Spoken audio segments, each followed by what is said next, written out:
With the project A Life of Meaning, we were given the chance to change lives focused in an area we held a great deal of passion for.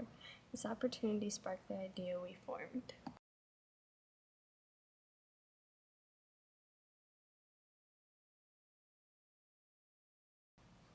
The idea we came up with was to help the homeless individuals in Columbus. We began our adventure by gathering more insight from those further educated about the homeless and seeking help from foundations.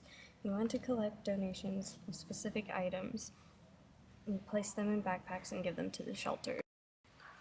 At first, contacting individuals was a failure. We called many people and organizations as well as emailed them. No one was replying, and we were growing exceedingly aggravated by getting voicemails and lack of responses.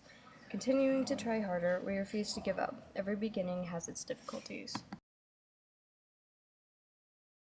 Thankfully, something happened that changed everything for the better. We received a call on Katy's mobile from an individual named Phil Callahan. He started the MOMM Foundation. He was intrigued by our idea and wanted to assist us in accomplishing our goal.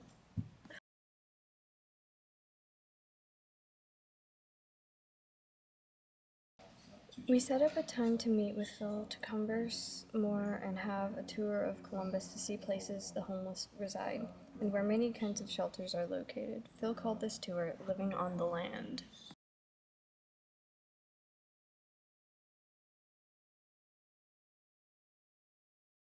Our tour began on Grub Street, which consists of the main areas the homeless live and the majority of shelters and soup kitchens are.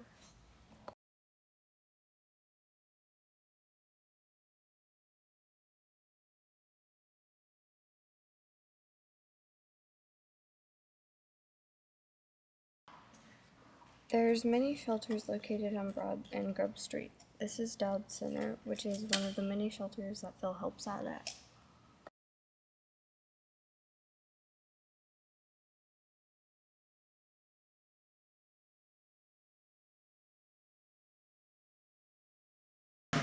Phil took us to the roof of the Agora Center and showed us the railroad tracks from there. He said many homeless live within the surrounding trees and gave us more insightful information on the tracks. The homeless use the tracks for transportation.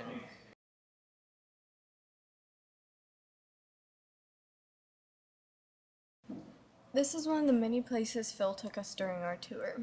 This is a soup kitchen that a lot of the homeless go to get meals on a daily basis.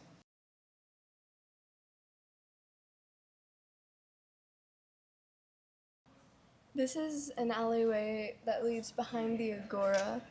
A lot of the homeless live back behind the Agora, and they also use the Agora to get a lot of their food, water, clothing, and they also have an education system there for them. This is one of the places that Phil told us where the homeless lived. He said that there could be anywhere from 10 to 20 people living in the vegetation above this wall at any given time.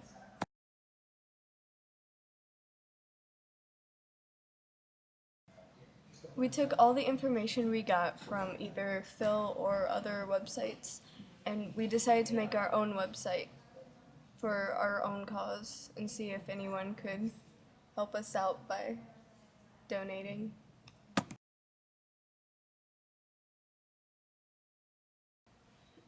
We decided to see if we could get donations from elementary school students. So we went to Jefferson Elementary in Gahanna and worked with the kids to see if we could get them to donate anything.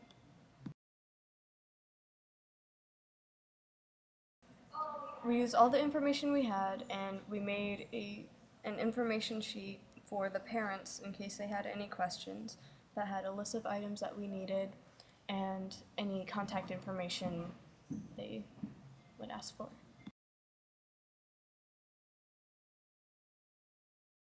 Mairin also made a coloring page for the kids when we went in to talk to them, so they had something to do while we were talking to them. And this is a homeless man and his dog.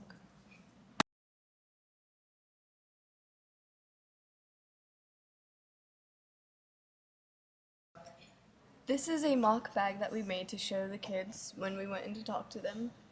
It has all the items we would need for the homeless, and it's just a great visual and a hands-on thing for the kids to learn from.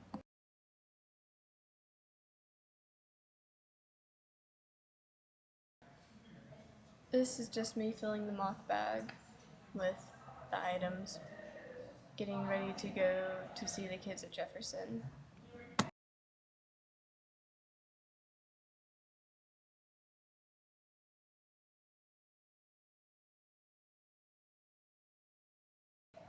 We're not going to end it with the completion of this project. We are going to continue doing this so we could help all of Ohio